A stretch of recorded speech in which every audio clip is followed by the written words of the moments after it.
Hello বন্ধুরা, সবাই কেমন আছে? আশা করছি সবাই ভালো আছে আর আমিও অনেক ভালো আছি। আবারও চলে এসেছি নতুন একটা ভিডিও নিয়ে। তো আমরা সবাই মিলে যাচ্ছিলাম নবদ্বীপ স্নান করতে। তো চলো ভিডিওটা শুরু করা যাক।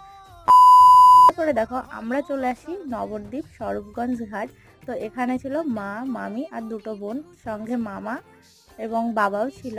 তারপরে দেখো গঙ্গা থেকে ব্রিজটাকে দেখিয়ে দিলাম, সঙ্গে মায়াপুরের বড় মঠটাকেও দেখিয়ে দিলাম। আর মায়াপুরে যেতে কে কে ভালোবাসো, দেখো লঞ্চটাও কিন্তু চলে যাচ্ছিলো মায়াপুর ঘাটে। তো তার সঙ্গে সঙ্গে আমরা চলে আসি নবদ্বীপ ঘাটের পাশে একটা দোকান ছিল, সেখান থেকে আমরা দই খেয়ে নিয়েছিলাম সবাই মিলে। তো খাওয়ার পর দেখো আমরা ঘাটেও চলে আসি। তো চলো আগে স্নান করে নিই, তারপরে আবার কথা হচ্ছে। তো দেখো আমি পুরো রেডি হয়ে স্নান করে চলে এসেছি। তো বোনকে নিয়ে ভাবলাম একটু গোল গোল করে ভরাবো, আবার বোন তো বুঝতেই পারলো না। তো চলো দেখো নৌকা থেকে খাবারটাও কিনে নিলাম, দুই বোনকে দুটো দিয়ে দিলাম। তো চলো ভিডিওটা এই পর্যন্তই, কেমন লাগলো অবশ্যই জানাবে। টাটা।